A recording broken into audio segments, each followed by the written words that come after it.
Welcome to Immunology. Bismillahirrahmanirrahim. Assalamualaikum everyone. I hope you all are good.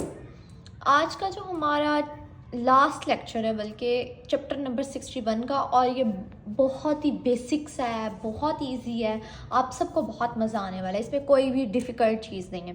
सबसे पहले previous lecture तक मैंने यहाँ तक एलोटाइप तक डिस्कस कर लिया था। अब मैं आपको सिर्फ एक शॉर्ट क्वेश्चन बता रही हूँ। यूएचएस के पास पेपर में एससीक्यू में प्राइमरी और सेकेंडरी रिस्पॉन्स आया हुआ है और उसमें आपने ये डायग्राम बनानी है फॉर द गुड मार्क्स। अब हम चलते हैं प्रॉपर्टीज़ ऑफ एंटीबॉडी, जो कि हमारे पास आइसोटाइप्स हैं, IgG, IgA, IgM, IgD and IgE. सबसे पहली बात, आईजीएम का हमें पहला ये पता है कि प्राइमरी रिस्पॉन्स पे आईजीएम होती है, क्योंकि हमारे पास जब स्टार्ट में आईजीएम ही बनती है due to constant region of mu. ये ऑलरेडी हमें पता है और बहुत ही क्लियर है। हम अब हमने यहाँ से बस रीड आउट करना है, और ये टेबल यूएचएस की आई हुई है, शॉर्ट क्वेश्चन है, फुल शॉर्ट क्वेश्चन है यूएचएस का पास पेपर, और ये आपने खुद रट्टा लगाना है। सेडिमेंटेशन कोफिशिएंट क्या होता है, मॉलिक्यूलर वेट, आईजीजी का क्या, आईजीए, आईजीएम, आईजीडी और आईजीई का, और स्ट्रक्चर तो मैं भी आपको याद करा देती हूँ। ऑप्सोनाइजेशन सबसे ज़्यादा आईजीजी अच्छी करती है। ओके, ऑप्सोनाइजेशन हमने प्रीवियस लेक्चर में भी उसकी डेफिनेशन रीड आउट की थी। अब ये सिर्फ हमने यहाँ से यहाँ तक रीड आउट करना है, और ये एक एमसीक्यूज यहाँ से है, एक वो बताना है, और यहाँ से मोनोक्लोनल एंटीबॉडीज़ के बारे में बताना है। ये शॉर्ट क्वेश्चन के तौर पे नहीं आता, लेकिन एमसीक्यूज आते हैं इसमें, तो हम वो डिस्कस करेंगे, और ये लेक्चर और ये चैप्टर एंड हो जाएगा इंशाअल्लाह। सबसे पहले आईजीजी के बारे में है। इसका सबसे मोस्ट इम्पॉर्टेंट एमसीक्यूज जो है ना, वो आईजीजी का ही है, क्योंकि हमें ऑलरेडी मैंने आपको ये बात बताई हुई है कि प्राइमरी रिस्पांस में आईजीएम होती है और सेकेंडरी रिस्पांस पे आईजीजी होती है, क्योंकि जो हमारे बी सेल्स होते हैं वो क्लास स्विचिंग कर लेते हैं। उसके बाद सेकेंडरी रिस्पांस में यूएचएस का मोस्ट फेवरेट और वाइवा का आपसे पूछा जा सकता है ये एमसीक्यूज और ये वाला एमसीक्यूज। आई होप इसमें कोई भी हमें डाउट आप लोगों को नहीं होगा। उसके अलावा आईजीएम और आईजीडी का मैंने एक और एमसीक्यूज भी आपको बताया था प्रीवियस लेक्चर में, वो अब भी सुन लें। जब कांस्टेंट रीजन ऑफ म्यू होता है, उसके बाद कांस्टेंट रीजन ऑफ डेल्टा होता है, उसके बाद कांस्टेंट रीजन हमारे पास होता है गैमा का, उसके बाद एप्सिलॉन और अल्फा। सबसे पहले हमारे पास जो एड एंजाइम होता है वो यहाँ से कट कर देता है। एक जो फर्स्ट रिस्पॉन्स होता है ना, जो मेच्योर हमारे बीसीआर बनते हैं, जो कि आईजीएम होता है, उनके ऊपर आहिस्ता आहिस्ता आईजीडी भी आ जाता है, लेकिन उसके बाद ये कट हो जाता है और हमारी बॉडी में आईजीजी, आईजीए और आईजीई ही रहते हैं। इसलिए कहा गया है कि सेकेंडरी रिस्पॉन्स पे आईजीजी होता है, प्राइमरी रिस्पॉन्स पे आईजीएम होता है, और आईजी जो डी है ना, it is also act as a BCR antigen receptor के तौर पे काम करता है। मतलब बीसीआर रिसेप्टर के तौर पे आईजीडी भी होता है और आईजीएम भी होता है, मेनली आईजीएम होता है।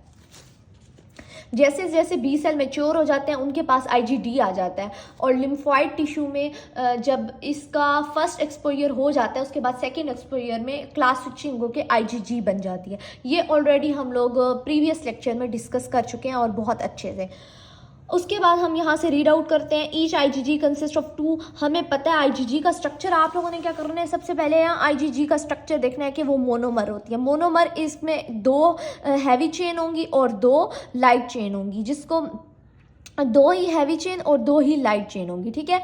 और आपस में डाइसल्फाइड बॉन्ड होता है, ऑलरेडी हमें पता है। अब उसने जो लाइट चेन्स हैं वो L2 से रिप्रेजेंट किए हैं, और जो हैवी चेन्स हैं वो H2 से। तो उन्होंने कहा इसका फार्मूला बनता है H2L2, और ये क्या है, डाइवेलेंट है। डाइवेलेंट किस बेस पे कह रही है, क्योंकि इसके पास एंटीजन बाइंडिंग साइड 2 है, एक ये और एक ये, तो इसको हम कह रहे हैं डाइवेलेंट। इसी तरीके से आईजीएम जब पढ़ेंगे उसमें 10 है, तो उसको हम पेंटावेलेंट कहेंगे। हर एंटीबॉडी के स्ट्रक्चर में 2 एंटीजन बाइंडिंग साइड होती है, जिसको हम फैब कहते हैं, और इस रीजन को हम एफसी कहते हैं, कॉम्प्लीमेंट या क्रिस्टल। उसके बाद हमारे पास आ जाती हैं सब क्लासेस। सब क्लासेस में हमारे पास G1 से G4 है, और ये एमसीक्यूज यूएचएस का ये एमसीक्यूज इसको अंडरलाइन कर लें, हाईलाइट कर लें। आईजीजी1 सबसे ज़्यादा होती है, 65% होती है। उसके बाद ये भी हमें पता है जब इनकैप्सुलेटेड बैक्टीरिया आता है तो आईजीजी बनती है। ओके, एक और एमसीक्यूज यूएचएस का मोस्ट, ये सबको पता होगा, IgG is the only antibody to cross placenta. हमारी जो मदर होती है ना, मदर से फीटस में जो जाती है वो आईजीजी होती है। और यहाँ पर एक और एमसीक्यूज आप अंडरलाइन कर लें, IgG is the only antibody to cross placenta. Placenta से सिर्फ आईजीजी जा सकती है जो कि फीटस में होती है, और फीटस में ये यहाँ पर एक और एमसीक्यूज है, इसको अंडरलाइन कर लें, आईजीजी इज लॉस्ट बाय, मतलब आईजीजी फीटस में 3 से 6 महीने तक ख़त्म होना शुरू हो जाती है आहिस्ता आहिस्ता। फिर बच्चा खुद अपनी एंटीबॉडीज़ बनाना शुरू कर देता है, उससे पहले सिर्फ आईजीजी ही इम्यूनिटी प्रोवाइड कर रही होती है किसी भी फीटस को। सिर्फ प्राइमरली आईजीजी क्रॉस कर सकती है क्योंकि रिसेप्टर प्लेसेंटा पे ना आईजीजी के ही रिसेप्टर होते हैं, सिर्फ यही क्रॉस कर सकती है, उसके अलावा कोई नहीं जा सकती अंदर किसी भी बच्चे के अंदर, किसी भी फीटस के अंदर। ये 2 एमसीक्यूज है, इसको भी अंडरलाइन कर लें। उसके बाद हमारे पास आ जाता है कि इसका एफसी पोर्शन के साथ अटैच होती है रिसेप्ट, मैंने आपको बताया ना प्लेसेंटा पे होते हैं रिसेप्टर्स एफसी के। This receptor is called FCRN receptor, और ये FCG रीजन का मतलब FC इसके साथ लगेगा उस रिसेप्टर के साथ। यहाँ रिसेप्टर लगा हुआ है प्लेसेंटा पे और यहाँ FC लगेगा पार्ट। ओके, उसके बाद IgG is most abundant immunoglobulin in newborns. हमें पता है, हमने ऑलरेडी बता दिया कि फीटस में मदर से IgG जा रहे हैं तो वो मोस्ट जो है ना अबेंडेंट होगी। उसके अलावा ये एमसीक्यूज आता है, IgG is the immunoglobin that opsonises, और सबसे अच्छी ऑप्सोनाइजेशन भी आईजीजी करती है। उसके बाद आ जाता है because these receptors for the gamma H chain and gamma FC gamma receptors. अब हमें पता है ऑप्सोनाइजेशन कौन कर रहा है बेसिकली, और मैंने आपको ये एमसीक्यूज भी कराए थे, जो हमारे नेचुरल किलर सेल्स होते हैं और हमारे न्यूट्रोफिल होते हैं। न्यूट्रोफिल पे इन दोनों पे रिसेप्टर लगे हुए होते हैं हमारा क्या नाम है, गैमा एंटीबॉडी के। मैंने आपको ये बात बताई हुई थी प्रीवियस चैप्टर में, मैं आपको दिखा देती हूँ, और वो जो है ना स्टिकी नोट भी दिखाती हूँ, 1 मिनट, ये बात क्या की गई है। ये एमसीक्यूज आपको आने चाहिए, जो न्यूट्रोफिल होते हैं उनके ऊपर रिसेप्टर लगे हुए होते हैं आईजीजी के, और जो नेचुरल किलर सेल्स हैं उनके ऊपर भी रिसेप्टर लगे हुए होते हैं आईजीजी के। यहाँ क्रॉस पता नहीं क्यों लगा है। और इओसिनोफिल और बेसोफिल पे आईजीई और आईजीई के रिसेप्टर लगे हुए होते हैं। मैं ये वाली बात आपको सेंसिटिविटी में भी बताऊंगी कि इओसिनोफिल पे आईजीई के रिसेप्टर लगे हुए होते हैं।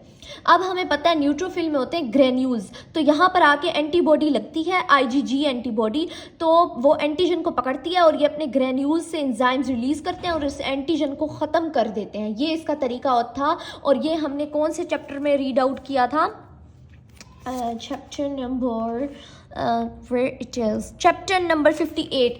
इसमें सारी हमने डिटेल्स पढ़ी थी और ये सारा कुछ वही बात है, सेम एग्जैक्टली यहाँ पर उन्हें यही बात की गई है कि न्यूट्रोफिल या नेचुरल किलर सेल्स किल करते हैं with the help of antibody, IgG antibody. इसको कहते हैं antibody dependent cytotoxic cell mediated. अच्छा, ये हमारे पास यूएचएस का शॉर्ट क्वेश्चन भी है, रिपीटेडली बार बार मैंने ये बात बताई हुई है।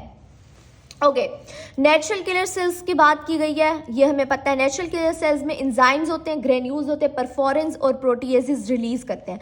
नेचुरल किलर सेल्स क्या करते हैं, अपने ऊपर आईजीजी लगाते हैं, आईजीजी यहाँ लगी हुई होती है, तो इसके अंदर जब ये एंटीजन पकड़ता है तो ये ग्रेन्यूल्स में से एंजाइम रिलीज करते हैं जिसको परफोरेंस और प्रोटीएजेस कहते हैं, वो इस एंटीजन को ख़त्म कर देता है। ये तरीका था और ये हम ऑलरेडी भी पढ़ के आ चुके हैं। इसको ADCC भी कहते हैं।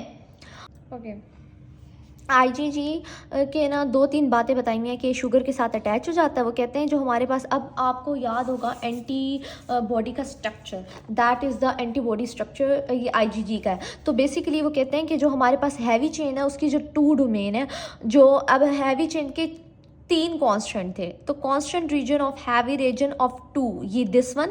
वो कहते हैं कि इसके ऊपर अगर टर्मिनल एन एसिटाइल ग्लूकोजा अमाइन है तो ये प्रो इन्फ्लेमेटरी के तौर पे एक्ट करेगा, और अगर इसके ऊपर कौन सा है,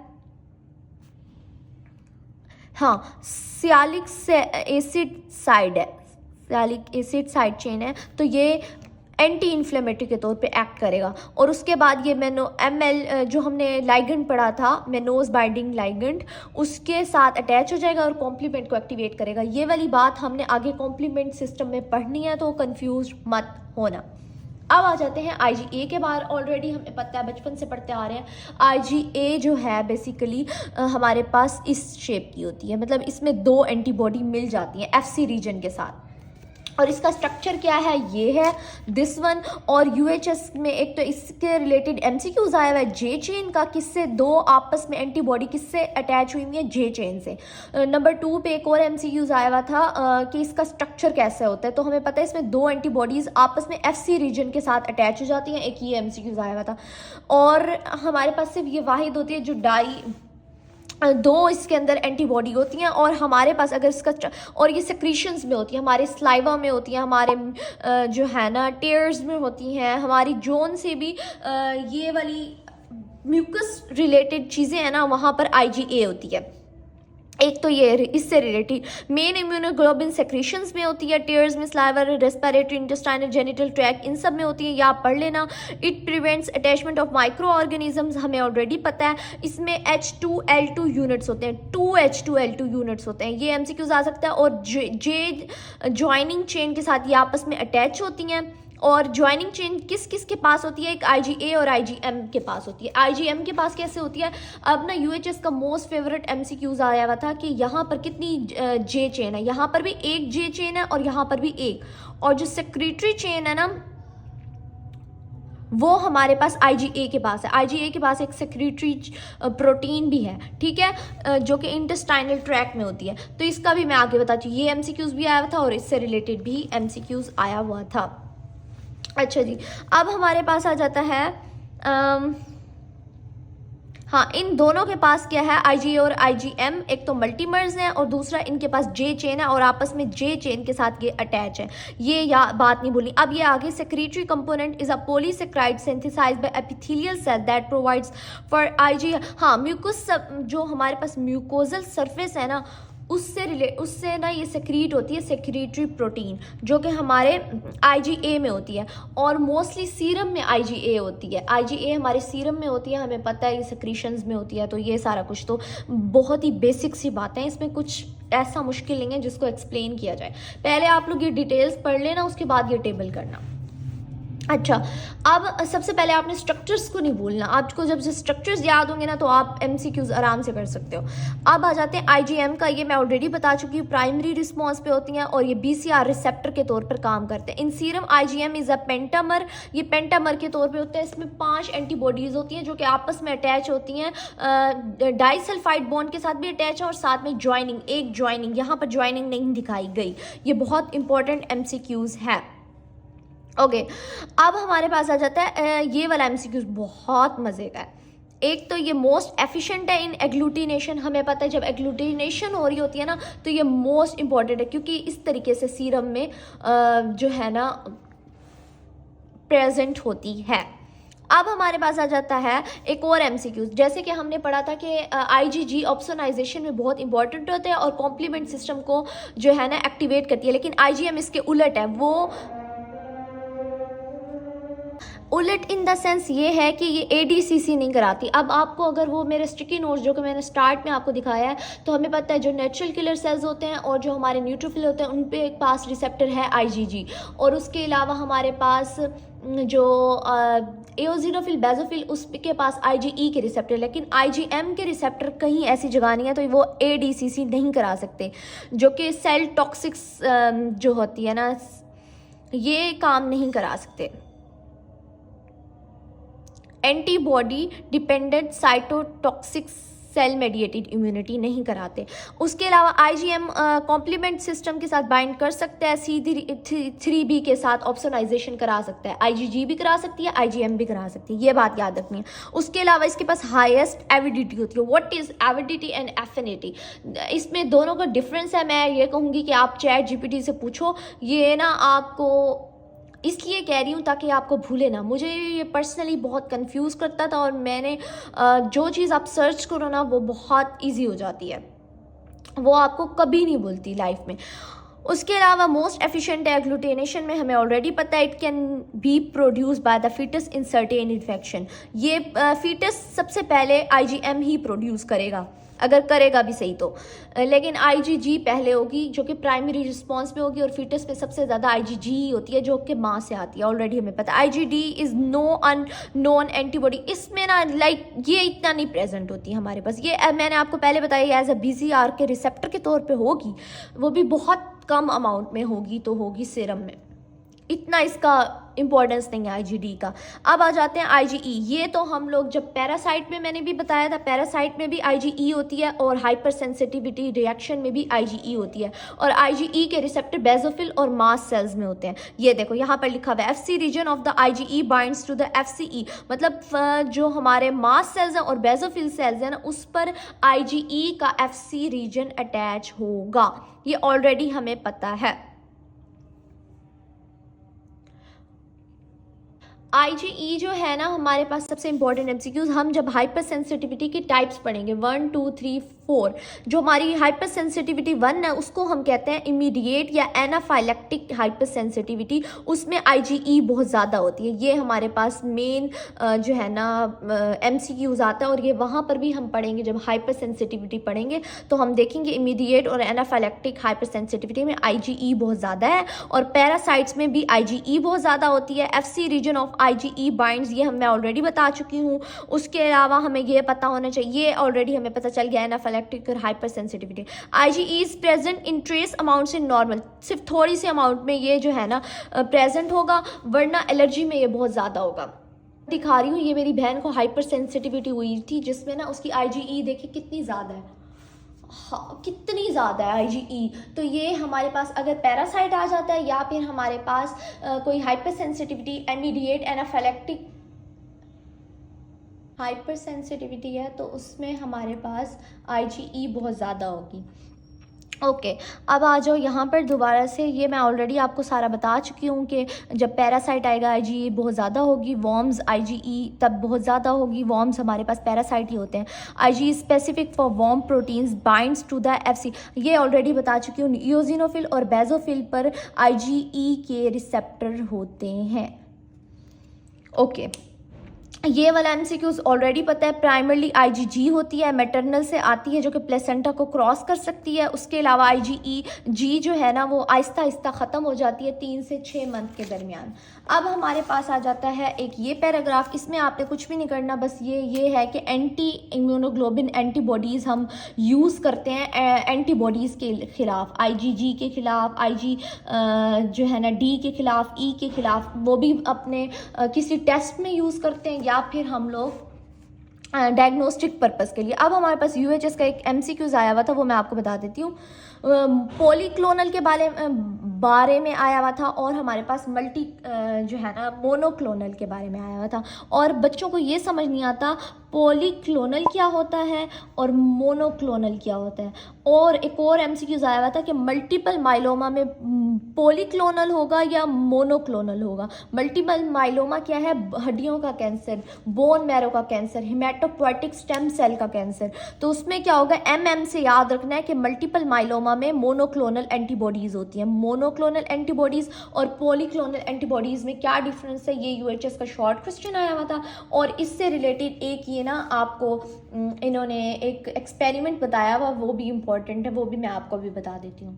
अच्छा जी बच्चों, अब ना हमारे पास जो मोनोक्लोनल एंटीबॉडीज़ है और पॉलीक्लोनल है ना, उसको आपको समझने के लिए सिर्फ इतनी सी बात आपको समझनी पड़ेगी कि हमारे पास B सेल्स होते हैं। जब B सेल्स एक्टिवेट होते हैं तो वो प्लाज्मा सेल्स बनाते हैं, और प्लाज्मा सेल्स क्या होते हैं, वो एंटीबॉडीज़ बनाते हैं। ठीक है, एंटीबॉडीज़ बनाते हैं। अब आपको सिर्फ एक बात याद रखो, मल्टीपल माइलोमा जिसमें हड्डियों का कैंसर हो जाता है, हमें पता है, हमने हीमा में पढ़ा हुआ था, वहाँ पर प्लाज्मा सेल की क्लोनल एक्सपेंशन हो जाती है बहुत ज़्यादा, मतलब प्लाज्मा सेल्स नंबर में ज़्यादा हो जाते हैं, बहुत ज़्यादा उनकी क्लोनल एक्सपेंशन हो जाती है। जब प्लाज्मा सेल्स ज़्यादा होते हैं तो वो बहुत ज़्यादा एंटीबॉडीज़ बनाते हैं, बहुत ज़्यादा एंटीबॉडीज़ बन जाती हैं। 1 मिनट अजाने हो जाए, मैं फिर बताती हूँ।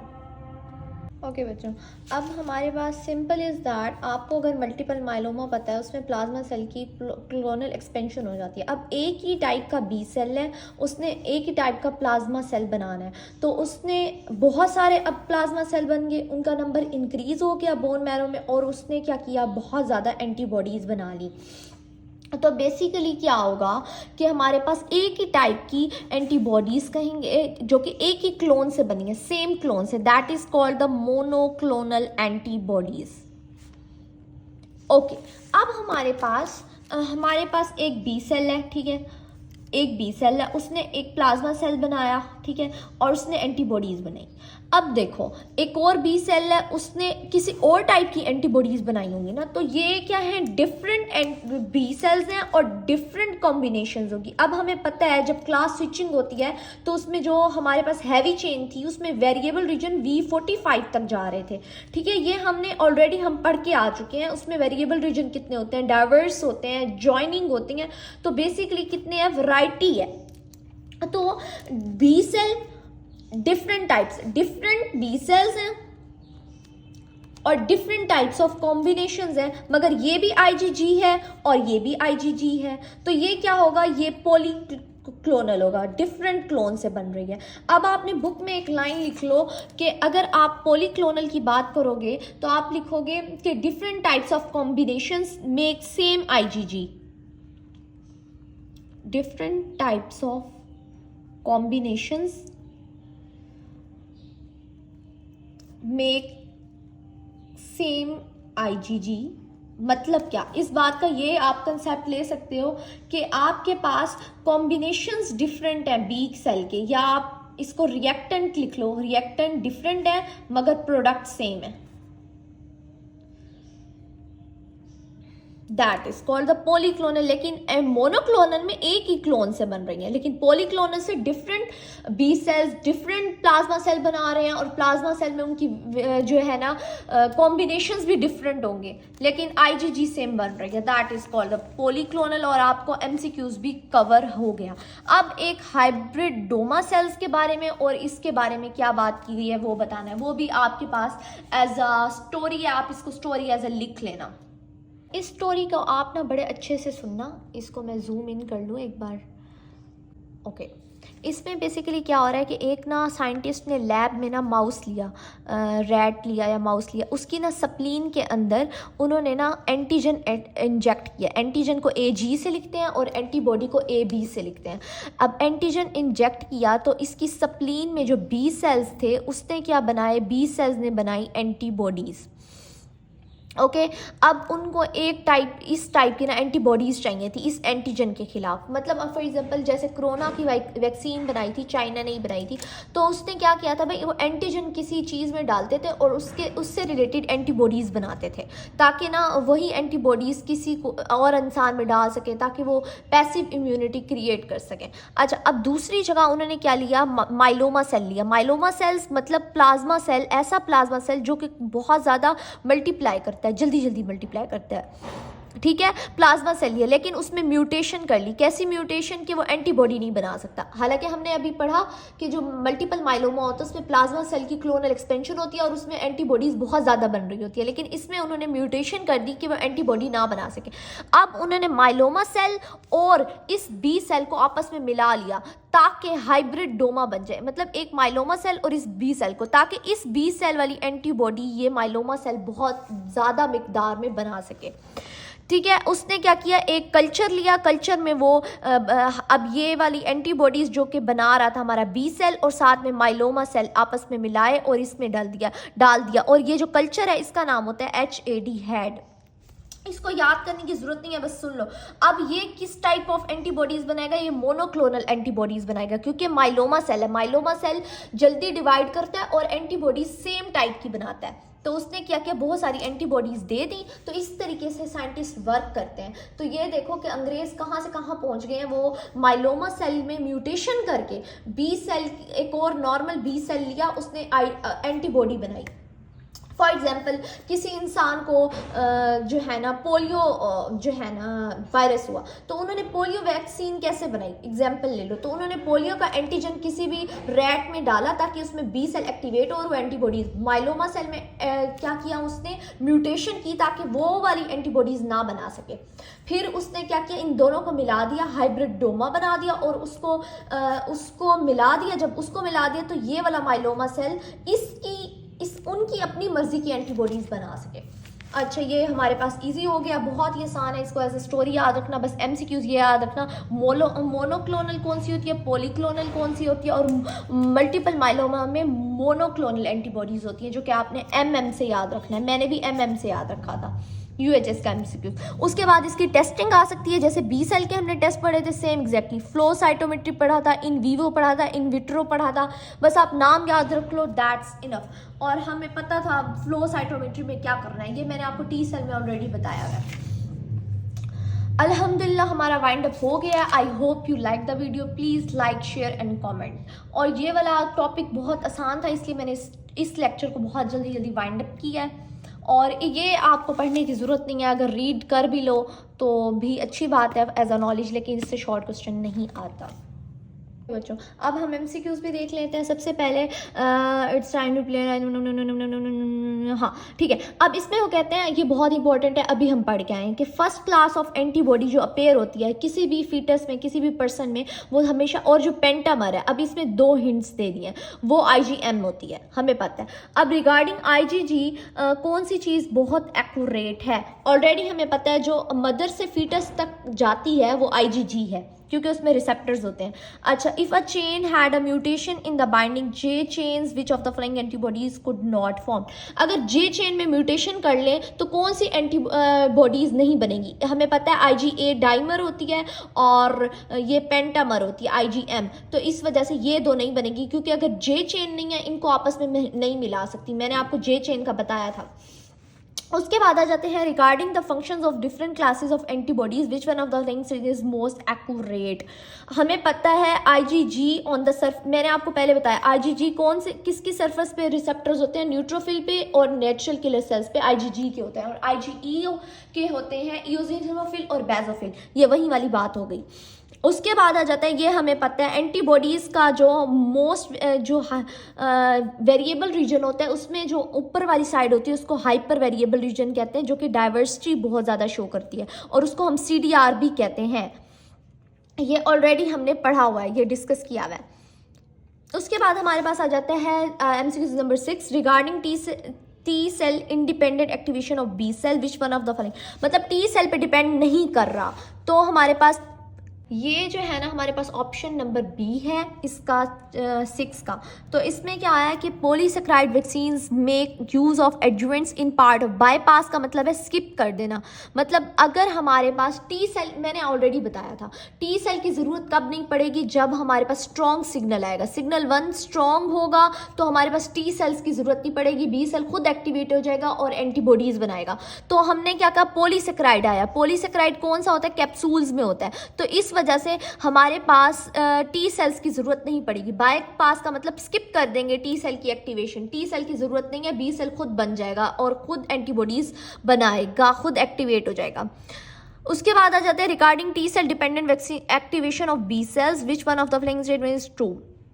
ऑलरेडी हमें पता है कि जब टी सेल एक्टिवेट होता है और टी सेल हेल्प करने आता है, टी फॉलिकुलर हेल्पर सेल जब बी सेल के जोन में आता है तो उसकी 2 तरीके से हेल्प करता है, एक तो इंटरल्यूकिन 21 देता है, दूसरा उसको CD40 लाइगेंड देता है ताकि वो क्लास स्विचिंग करे, ये ऑलरेडी हम बार बार डिस्कस कर चुके हैं।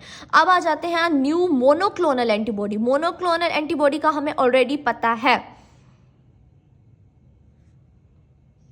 मोनोक्लोनल एंटीबॉडी का ऑलरेडी हमें पता है विच one of the following is not a possible, हाँ कौन सा इसमें जो है ना मैकेनिज्म नहीं हो सकता, वो है चार्ली, उसके अलावा जितना भी देखो सारे सही है, एक्यूरेट है। हमने इस एंटीबॉडी के उसको पढ़ा हुआ है, रिएक्शन को अभी हम पढ़ के आए।